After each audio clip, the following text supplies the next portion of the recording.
भोजपुरी के सुपरस्टार प्रदीप पांडे चिंटू की नई फिल्म ससुरा बड़ा सतावेला का ट्रेलर रिलीज हो चुका है। यह एक पारिवारिक ड्रामा और एक्शन फिल्म है। भोजपुरी में अश्लीलता रहित और पारिवारिक फिल्म में चिंटू पांडे अक्सर दिखाई देते हैं। नमस्कार, आदाब, मैं हूं उमेश कुमार मिश्रा और आप देख रहे हैं गपशप न्यूज़।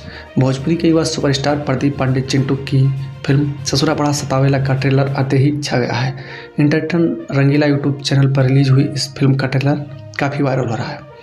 इस फिल्म में प्रदीप पांडे चिंटू के साथ हैं काजल राघवानी, संजय पांडे, मनोज टाइगर, प्रकाश जैस, विनीत विशाल, आकांक्षा दुबे, आयशा कश्यप, गोपाल राय और गेस्ट अपीयरेंस के रूप में अंजना सिंह और अमित शुक्ला दिखाई दे रहे हैं।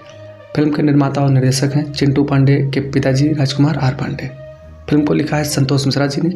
यह फिल्म काफ़ी शानदार है और भोजपुरी में चल रही अश्लीलता के बीच ये पारिवारिक फिल्म बधाई के पात्र है।